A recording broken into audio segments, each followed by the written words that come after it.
कथेचं नाव आहे सवत भाग पहिला. लेखक हर्षद मोलेश्री. या कथेच्या पहिल्या अध्याय अर्थात अपूर्णमध्ये आपण पाहिलं की हरी कसं त्याची चूक सुधारवण्यासाठी व संध्याला मुक्ती मिळावी यासाठी तो संध्याला स्वतः घरी घेऊन येतो. संध्याच्या हरीवर खूप प्रेम आहे, पण संध्या जीवित नसताना फक्त एक तृप्त आत्मा आहे. जर आपण अपूर्ण ही कथा पाहिली नसेल तर आधी कथा वाचून मग ही कथा वाचा, ज्यामुळे तुम्हाला या कथेचा व त्याच्या पुढच्या भागांचा आनंद घेता येईल. या कथेचे 3 भागांच्या डिस्क्रिप्शन बॉक्समध्ये मी 3ही भाग पोस्ट केलेले आहेत, तेथे जाऊन तुम्ही चेक करू शकता. आता पुढे. हरी संध्याला घेऊन घरी आला. सकाळ झाली. हरी झोपलेला होता. हरी उठ, अजून किती झोपणार आहेस? सकाळ झाली. ईशा त्याला म्हणाली. झोपू दे ना, तू का एवढ्या लवकर उठली आहेस? ये झोप. हरीने ईशाचा हात पकडून तिला ओढून घेतलं. हरी चल उठ आता, ईशा म्हणाली. ईशा बाळा इथे ये जरा, आई ईशाला म्हणत होती. हां आई आली, ईशा म्हणाली. ईशा बाहेर गेली. हां आई. अरे हरी कुठे? झोपला आहे की काय? उठवा त्याला, बाबा म्हणत होते. हां बाबा, ईशा म्हणाली. तितक्यात हरी आला. हरी चल निघतोय आम्ही, ईशाची काळजी घे, बाबा त्याला म्हणाले. हो बाबा, सांभाळून जा आणि पोचल्यानंतर फोन करा, हरी त्यांना म्हणत होता. आई लगेच कशाला तुम्ही पण गावी जाताय? ईशा आईंना म्हणाली. हो बाळा, पण गावी पण सगळं बघायचं आहे ना, तुम्ही या मग नंतर, असे आई म्हणाली. हो आई नक्कीच, ईशा म्हणाली. हरीचे आई बाबा गावी निघून गेले. संध्याकाळ झाली. हरी आणि ईशा बाहेर फिरून रात्री परत घरी आले. हरी मूवी मस्त होती ना? काय भारी हॉरर होता यार, मला तर खूप आवडली मूवी, ईशा हरीला म्हणत होती. हो चला मग झोपूया आता, हरी म्हणाला. अच्छा लगेच झोपायचं आहे, ईशा म्हणाली. हरी ईशाच्या जवळ गेला. तसं तू बोलशील तर जागरण पण करू शकतो आपण, तसंही आता घरी फक्त आपणच आहोत, हरी म्हणाला. अच्छा म्हणत ईशाने हरीला गालावर चुंबन दिलं. हरी आणि ईशा दोघेही खूप गाढ झोपले होते. तेव्हाच ईशाला काहीतरी विचित्र आवाज ऐकू आला आणि ती झोपेतून उठली. ईशाने बाजूला बघितलं. हरी गाढ झोपला होता. ती बेडच्या दुसऱ्या बाजूने उतरली आणि किचनमध्ये गेली. ईशाने फ्रीजचा दरवाजा उघडला आणि पाण्याची बाटली काढली आणि पिऊन बाटली परत ठेवली. ईशा तिथंच थांबली होती. खिडकीतून किचनच्या बाहेर बघत होती आणि संध्याबरोबर ईशाच्या मागे थांबली होती. अचानक ईशाचे हातपाय गारठले. अचानक ईशाला वाटलं की तिच्या मागे कोणीतरी आहे. ती हळूच मागे वळली, पण मागे कोणीच नव्हतं. ईशा परत बेडरूममध्ये आली, पण बेडरूममध्ये तिला काहीतरी विचित्र वाटत होतं, जसं की तिला कोण सारखं बघत आहे. ईशाने काही क्षणाआधीच पाणी पिलं होतं, पण तरी पण तिचा घसा सुकला. ईशाला परत तहान लागली, पण ईशा पाणी प्यायला गेली नाही. ईशा हळूहळू बेडजवळ आली. बेडच्या एका बाजूला हरी झोपला होता. ईशा हळूच येऊन झोपली. हरी आणि ईशाच्या मध्ये भरपूर जागा होती. ईशाला असं वाटत होतं की त्यांच्या दोघांच्यामध्ये कोणीतरी आहे, आणि हे खरं होतं. संध्या ईशा आणि हरीच्या मध्ये झोपली होती. संध्या हरीच्या केसांमध्ये हळूच बोटं फिरवत होती आणि प्रेमाने गाणं म्हणत होती. पाहिले न मी तुला, तू मला न पाहिले, ना कळे कधी कुठे मनवेडी गुंतले. हिमवर्षावतही कांती तव पाहुनी, तारका नभातल्या लाजल्या मनातुनी, ओघळले हिमतुषार गालावर थांबले, पाहिले न मी तुला, तू मला न पाहिले, ना कळे कधी कुठे मनवेडे गुंतले. ईशा डोळे मिटून बेडच्या दुसऱ्या बाजूला तोंड करून झोपली होती. कानात तिला सारखं हे गाणं ऐकू येत होतं. ईशाला झोपच लागत नव्हती. तिला खूप भीती वाटत होती. अचानक गाणं बंद झालं. ईशाने फिरून पाहिलं. हरी तिच्या बाजूला तोंड करून झोपला होता. ईशा पटकन हरीच्या जवळ गेली आणि त्याला मिठी मारून झोपली. सकाळ झाली. हरी ऑफिससाठी निघत होता. हरी मी काय बोलते, आज घरी थांब ना, ईशा त्याला म्हणाली. का, काय झालं? तसंही तुला माहीत आहे ना, लग्नानंतर ऑफिसचा आज पहिला दिवस आहे, हरी म्हणाला. हरी मला खूप भीती वाटतेय, ईशा म्हणाली. हरी हे ऐकून हसत म्हणाला. भीती? कसली भीती? हरी, मी काल रात्री पण झोपली नाही. मला खूप भीती वाटत होती रे, ईशा त्याला म्हणत होती. अरे पण मला उठवलं का नाहीस? हरी म्हणाला. मी म्हटलं जाऊ दे, परत तुला सकाळी ऑफिसला जायचं होतं, ईशा त्याला सांगत होती. बघ, तू अजून हॉरर मूव्ही बघ. चांगलं बोलत होतो, रोमॅन्टिक मूव्ही बघूया पण नको, हरी तिला म्हणाला. हां, आता त्यामुळे नाही हां काही झालं. बरं मी निघू? हरी म्हणाला. शोना लवकर ये हां, ईशा त्याला म्हणाली. हो शोना, चल येतो, हरी म्हणाला. हरी ऑफिससाठी निघाला. दुपारची वेळ होती. ईशा सोफ्यावर बसून गाणे ऐकत होती टी व्हीवर आणि अचानक वीज गेली. शिट यार, वीजला पण आत्ताच जायचं होतं. ईशा उठून बाल्कनीजवळ गेली आणि बाल्कनीचं दार उघडून बाहेर जाऊन थांबली. संध्याबरोबर समोर सोफ्यावर बसली होती.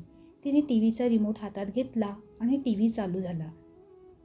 टी व्हीचा आवाज ऐकून ईशा मागे फिरली. बघते तर काय, टी व्ही चालू आहे. हे बघून ईशा घाबरली. तिचा घसा सुकला. ईशा जशी बाल्कनीतून आत आली, टी व्ही परत बंद झाला. ईशा टी व्हीजवळ गेली व टी व्हीचा स्विच बंद करून तिने वायर काढून टाकली आणि बेडरूममध्ये जाऊन ती झोपली. संध्याकाळ झाली. हरी घरी आला. घंटीचा आवाज ऐकून ईशा पटकन उठून आली आणि दार उघडताच ईशा हरीला चिपकली. अरे काय झालं माझ्या इशूला? खूप मिस केलं वाटतं मला, हरी म्हणाला. हो खूपच, ईशा म्हणाली. बरं चल आत आधी, हरी म्हणाला. हरी ईशाला आत घेऊन आला. हरी ईशाला निरखून पाहत होता. ईशा काय झालं? तू जरा वेगळी दिसतेस. घाबरलीस का परत? हो हरी, ईशाने हरीला सगळं सांगितलं. हरीने शांतपणे सगळं ऐकून घेतलं. संध्या तिथेच होती आणि सगळं ऐकत होती. सगळं ऐकल्यावर हरीने ईशाला त्याच्या मिठीत घेतलं आणि तो हरी संध्याकडे बघायला लागला. संध्याने लगेच स्वतःचे कान पकडले आणि स्वारी बोलली. हरीने ईशाला शांत केलं. रात्र झाली. ईशा झोपली होती आणि हरी संध्यासोबत बाल्कनीमध्ये थांबून बोलत होता. हरी सॉरी ना, मी अशीच मस्करी करत होते, संध्या हरीला म्हणत होती. संध्या काय मस्करी? अशी मस्करी असते का? हरी संध्याला म्हणाला. हो हरी, पण जाऊ दे ना, ती खूप घाबरते म्हणून मी थोडी मज्जा घेत होती बस. छोटीशी गंमत हरी, संध्या हरीसोबत बोलत होती. गंमत? गंमत आणि या गंमतमुळे तिला काय झालं तर? हरी काळजीने म्हणाला. हरी, असं कसं तिला काय होईल? मी काही नाही होऊ देणार तिला. हरी, मला माहीत आहे की तिच्यात तुझा जीव आहे आणि माझा तुझ्यात, संध्या म्हणाली. हे ऐकल्यावर हरी अगदी प्रेमाने संध्याकडे बघायला लागला. हरी संध्याजवळ गेला आणि तिला मिठीत घेत म्हणाला. होता तितक्यात हरी काय करतोय? ईशा तिथे आली. ईशा तू? काय नाही, हरी एकदम दचकला आणि ईशाला म्हणाला. हरी, कोणासोबत बोलतोय तू? मी ऐकलं आणि डोंट से की मला भास झाला असेल, ईशा हरीला विचारत होती. इशू रिलॅक्स, मी कोणासोबत बोलणार? झोप लागत नव्हती म्हणून मी इथे येऊन थांबलो. मग मी असा, हरी म्हणत होता. मग काय असा? हरी, मी तुला बोलताना ऐकलं, खरं सांग मला, ईशा पुन्हा विचारत होती. हां तेच सांगतोय. हरीला असं बघून संध्या खूप हसत होती. अगदी तोंड दाबून दाबून हसत होती आणि तिला हसताना बघून हरी एकदम बोलला. आधी तू हसणं बंद कर. संध्या हे ऐकताच शांत झाली. हसणं बंद कर म्हणजे? मी कुठे हसली? कोणाला बोलतोय तू? कोण हसते इथे? ईशा म्हणत होती. हसणं नाही ग राणी, मी ना, अच्छा तू विचारत होती ना मी कोणासोबत बोलत होतो, तर मी स्वतःसोबतच बोलत होतो, हरी ईशाला म्हणाला. स्वतःसोबत एवढ्या रात्री? वाह, अप्रतिम, ईशा त्याला म्हणाली. हां धन्यवाद, हरी म्हणाला. धन्यवाद काय? इथं एवढ्या रात्री तू स्वतःसोबत काय बोलत होतास? ईशाने विचारलं. अरे मी हनीमूनबद्दल बोलत होतो. बघ कसं आहे की नवीन लग्न झाले आणि बघ अजून आपण कुठे फिरायला पण गेलो नाही, तर तेच प्लॅन करत होतो मी, हरी म्हणाला. हे ऐकून ईशा खूप खुश झाली. हरी खरंच? ओह माय बेबी, ईशा म्हणाली.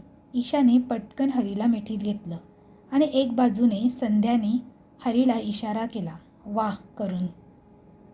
हरी तसं कुठे जायचं असं ईशाने विचारलं. ते ना आपण सकाळी ठरवूया, आता मला खूप झोप आली आहे, चल झोपूया, हरी म्हणाला. हरी ईशाला बेडरूममध्ये घेऊन गेला. संध्या तिथेच बाल्कनीमध्ये बसली होती. वर चंद्राला बघत ती म्हणाली, खूप सुरेख आहे नातं तुझं चंद्र आणि या आकाशासोबत, जसं आहे नातं माझं हरीसोबत, एकत्र असूनही सोबत नाही. हरी आणि ईशाने हनीमूनसाठी मनाली जायचं ठरवलं व आज रात्रीच्या गाडीने दोघेही मनालीला जाण्यासाठी निघाले. ईशा हरीच्या मांडीवर डोकं ठेवून झोपली होती आणि संध्या हरीच्या समोर बसली होती. संध्या हरीला खूप निरखून पाहत होती. हरीने संध्याला विचारलं, काय झालं? काय नाही, संध्या म्हणाली. तुला झोप नाही का आली? संध्याने हरीला विचारलं. हो आली आहे ना, हरी संध्याला म्हणत होता. संध्या उठून हरीच्या बाजूला जाऊन बसली आणि हरीला बोलली, चल माझ्या खांद्यावर डोकं ठेव आणि झोप तू पण. हरी संध्याच्या खांद्यावर डोके ठेवून झोपला. सकाळी ते लोक मनालीला पोचले. हॉटेलला जाऊन त्यांनी रेस्ट घेतला व संध्याकाळी सगळ्यात आधी तिथल्या प्रसिद्ध मंदिरात दर्शनाला गेले. हिडंबा देवी मंदिरात, तेथील प्रसिद्ध मंदिर. दर्शन करून हरी बाहेर निघाला तेच ईशाला तिथल्या पुजारीने थांबवलं. बेटा आप कहाँ से हो? पुजारी ईशाला म्हणाला. जी मैं मुंबई से हूँ, अपने पति के साथ आई हूँ, 1 मिनट मैं अपने पति को बुलाती हूँ. ईशा पुजारींना म्हणाली. बेटा उसे मत बुलाओ, मैंने तुम्हारे पति को देखा है, तुम मेरी बात सुनो, तुम्हारे पति पर किसी आत्मा का साया है, ये धागा अपने पास रखो, इसे उसकी कलाई पे बांध देना, उससे वो उसके पास नहीं आ पाएगी. पुजारी ईशाला म्हणाले.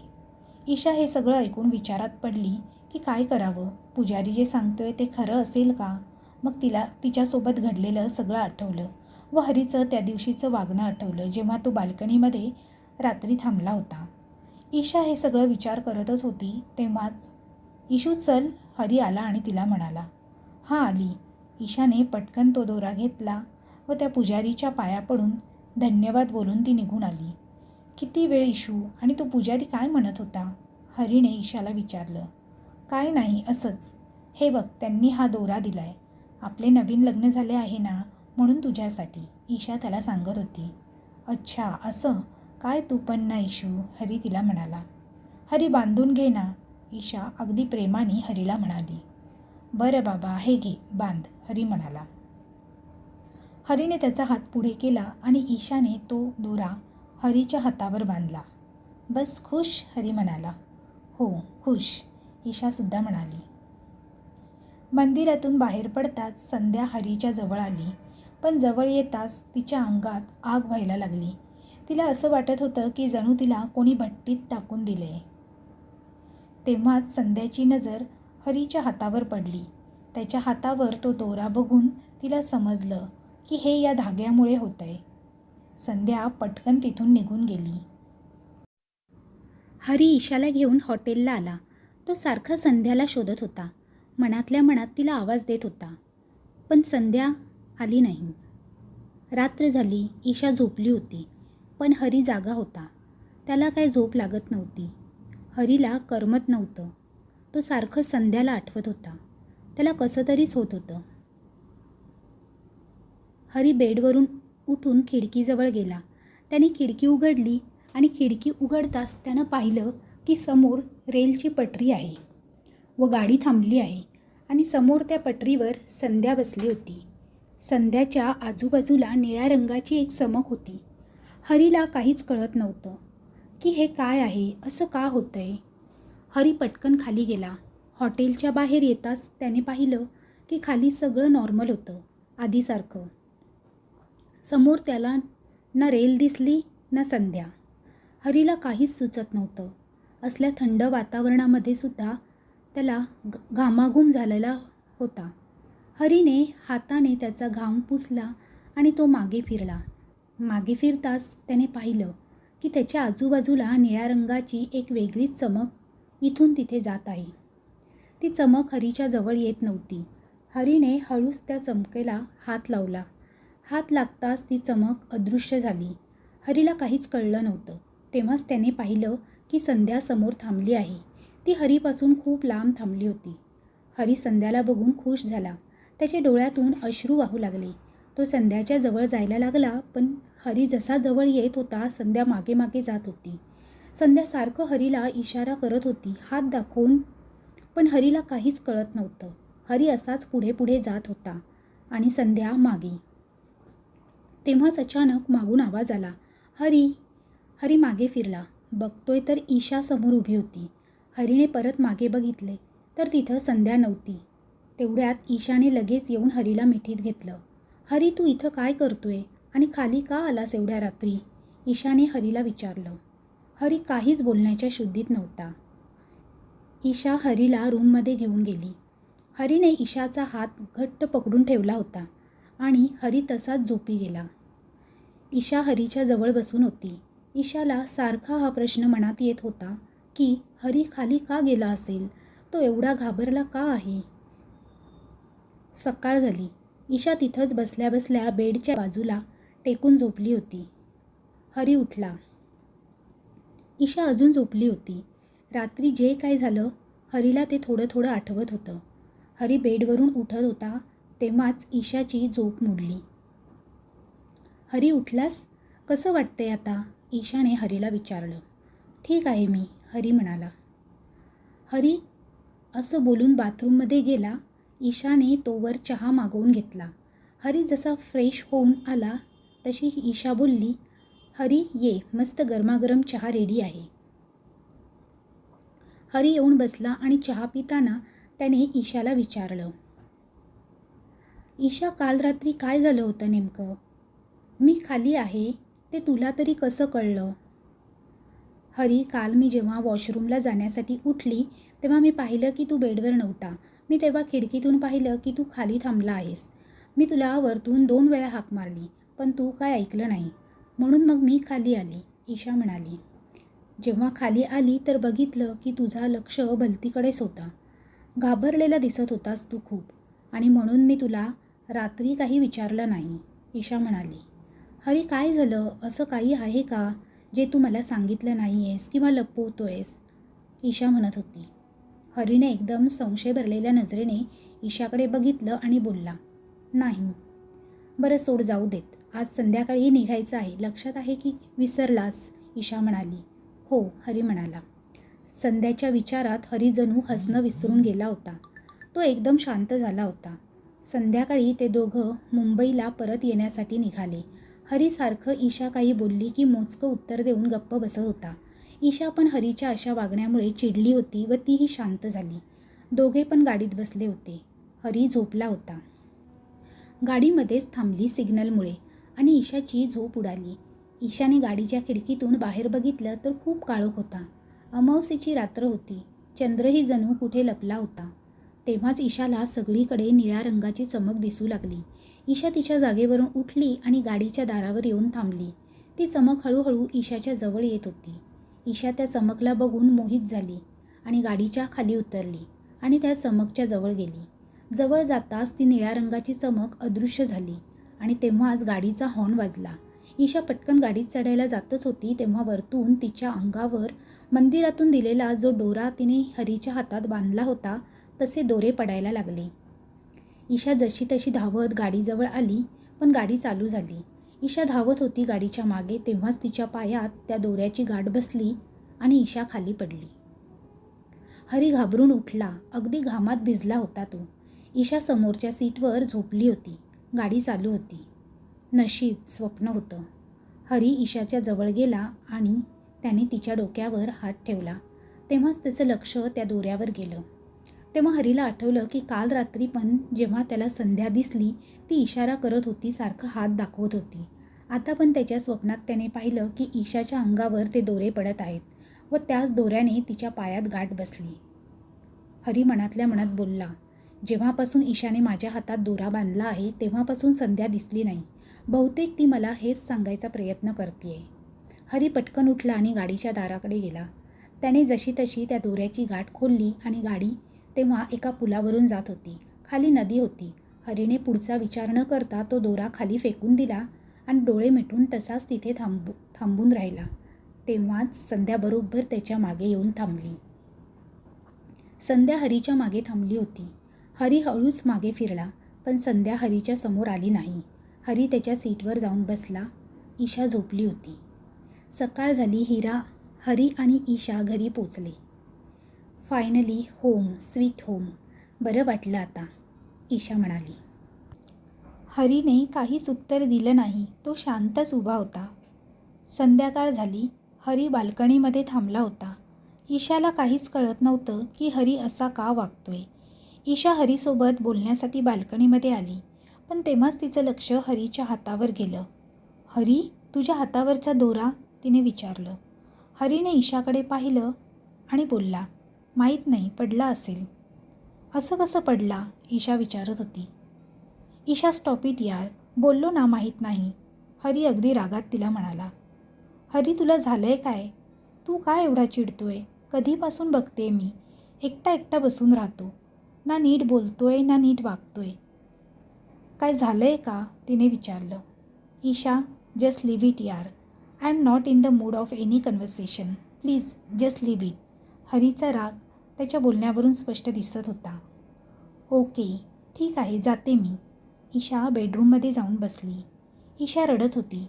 तिला काहीच कळत नव्हतं. हरीचं हे वागणं तिला अजिबात पटत नव्हतं. रात्र झाली. हरी बेडच्या एका कोपऱ्यात तोंड करून झोपला होता. तेच ईशा दुसऱ्या बाजूला तोंड करून.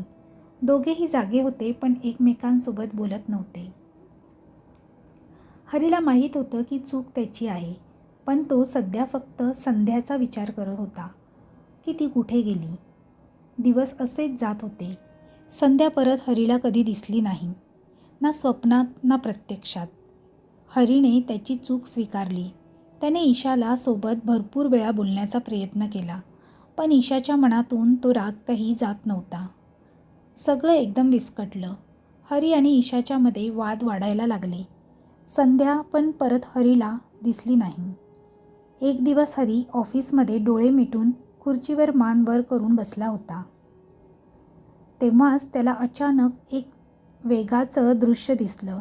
हरीला त्याच्या केबिनमध्ये त्याच्या टेबलाच्या समोर ईशा सोफावर बसलेली दिसत होती. हरीला काहीच कळत नव्हतं की हे काय होतंय. हरी त्याच्या जागेवरून उठला आणि ईशाच्या जवळ गेला. तेव्हाच ईशा सोफावरून उठली आणि हरीच्या आरपार निघून गेली. हरी हे बघतच राहिला. त्याला काहीच कळत नव्हतं. हरी मागे फिरला. ईशा तिथेच थांबली होती. ईशाने अचानक तिच्या डोक्यावर हात ठेवला. ईशाला चक्कर येत होती. हरी तिला पकडायला तिच्याजवळ गेला आणि तिच्या कमरेवर हात ठेवून हरी ईशाला धरायला गेला, पण ईशा खाली पडली. हरी खाली बसून ईशा ईशा ओरडत होता. तिला उठवत होता, पण ईशा बेशुद्ध झाली होती. हरी ईशाला स्पर्श करण्याचा प्रयत्न करत होता, पण ते शक्य नव्हतं. तेव्हाच हरीच्या केबिनमध्ये त्याची असिस्टंट आली. सर, काय झालं, तुम्ही खाली काय करताय, तिने विचारलं. हरी एकदम शुद्धीत आला. बघतोय तर तो त्याच्या ऑफिसमध्ये होता. त्याने खाली बघितलं तर ईशा तिथे नव्हतीच. हरीने त्याच्या डोक्यावरचा घाम पुसला आणि तो उभा राहिला. सर, इट्स एव्हरीथिंग ओके, असिस्टंटने विचारलं. पण हरीने काहीच उत्तर दिलं नाही. हरी काही न बोलता पटकन ऑफिसवरून घरी जाण्यासाठी निघाला. हरी सारखं ईशाला फोन लावत होता, पण ईशा फोन उचलत नव्हती. हरीला खूप टेन्शन येत होतं. फटाफट तो घरी पोचला. हरीने पटकन खिशातून घराची चावी काढली आणि दरवाजा उघडला. दार उघडताच त्याची नजर ईशावर पडली. ईशा बेशुद्ध होऊन खाली पडली होती. हरीने पटकन ईशाला उठवायचा प्रयत्न केला, पण ईशा उठत नव्हती. हरी धावत किचनमध्ये गेला आणि पाणी घेऊन आला. हरीने ईशाच्या चेहऱ्यावर पाणी शिंपडलं आणि ईशा शुद्धीत आली. हरीला समोर बघताच ईशाने हरीचा हात धरला. हरीच्या पण जीवात जीव आला. त्याने ईशाला त्याच्या उंजळीत घेतलं.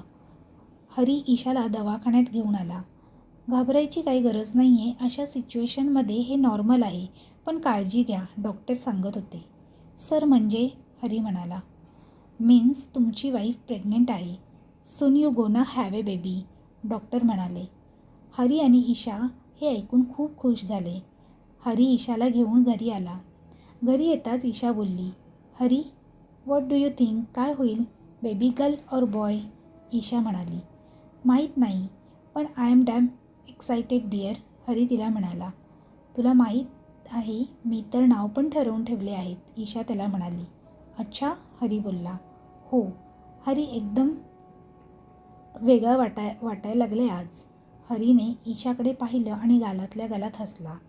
हरी, ईशा एकदम हळूच बोलली. हां ईशू, बोल ना, हरीने अगदी प्रेमाने तिला उत्तर दिले. हरी, सॉरी यार, प्लीज सॉरी, ईशा म्हणाली. हे ऐकताच हरी पटकन ईशाच्या जवळ गेला. अरे काय झालं अचानक, आता तर एवढ्या चांगल्या मूडमध्ये होतीस. अरे ईशू, रडतेस का तू, पागल झाली आहेस का, हरी तिला म्हणाला. हरी, खूप त्रास दिला ना मी तुला एवढ्या दिवस, तुझ्यासोबत नीट वागली नाही मी. आज जर तू धावत आला नसतास तर, ईशा त्याला म्हणाली. तर काय, गप, काही पण बोलू नकोस. आणि चुकी तर माझी आहे ईशू, मीच एवढ्यासारखं वागत होतो. आय एम सॉरी, हरी तिला म्हणाला. नाही, मी आधी बोलली ना सॉरी, मग माझी चुकी आहे, ईशा म्हणाली. ईशू, हरी तिला म्हणत होता. बस आता, जाऊ दे, तुझीच चुकी आहे, ईशा म्हणाली. अच्छा, चॅप्टर आहेस, हरी तिला म्हणाला. आता ना मला उचल आणि बेडरूममध्ये घेऊन जा. आठवतं ना डॉक्टरने काय सांगितलं आहे, आय नीड रेस्ट, ईशा त्याला म्हणत होती. अच्छा, फक्त उचलून घेऊन जाऊ तर, हरी तिला प्रेमाने म्हणाला. नको तसं, काही दुसरं विचार असेल तर काय हरकत नाही, मॅनेज करून घेईन मी, ईशा म्हणाली. अच्छा, हरीने पटकन ईशाला उचललं आणि बेडरूममध्ये घेऊन गेला. रात्र झाली. जेवल्यानंतर दोघेही बेडवर झोपले होते. हरी ईशाच्या केसांमध्ये हात फिरवत होता. हरी, पण तुला कसं कळलं की मी बेशुद्ध होऊन पडली आहे घरी? तू तर ऑफिसमध्ये होता ना, ईशा त्याला विचारत होती. ते काय ना, त्याला प्रेम म्हणतात. मला पटकन कळतं की तू कुठे आहेस, काय करतेय, काय विचार करतेय, हरी तिला म्हणत होता. चल, काहीही पकवू नकोस, ईशा म्हणाली. अगं बघ, तुला खोटं वाटतंय का, हरी म्हणाला. हो वाटतंय. अच्छा, एवढंच आहे ना, तर सांग आता मी काय विचार करतेय, ईशा म्हणाली. अच्छा, सांगू? आता ना तुझ्या मनात विचार चालू आहे की मी तुला असं जवळ घ्यावं, हरी तिला म्हणाला. हरीने बोलता बोलता पटकन ईशाला जवळही घेतलं. अच्छा, पण मी तर काय असला विचार केलाच नाही, ईशा त्याला म्हणत होती. असं का, तर मग आता कर, हरीने ईशाला त्याच्या मिठीत घेतलं.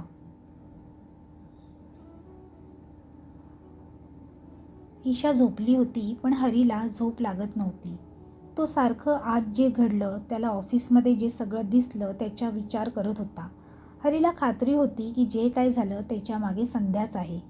तिनेच ईशाचा जीव वाचवला आणि मलाही येऊन सांगितलं की संध्या कुठे आहे ते. हरी मनातल्या मनात संध्याचं खूप आभार मानत होता, पण ती त्याला दिसत नव्हती. पण संध्या तिथंच होती. संध्या बेडवर हरी आणि ईशाच्या मध्ये झोपली होती. ती एकटक ईशाच्या पोटाकडे बघत होती आणि मग तिने हळूच तिचा हात ईशाच्या पोटावर ठेवला आणि बोलली, वाट पाहते मी तुझी, बस लवकर ये, संध्या म्हणाली.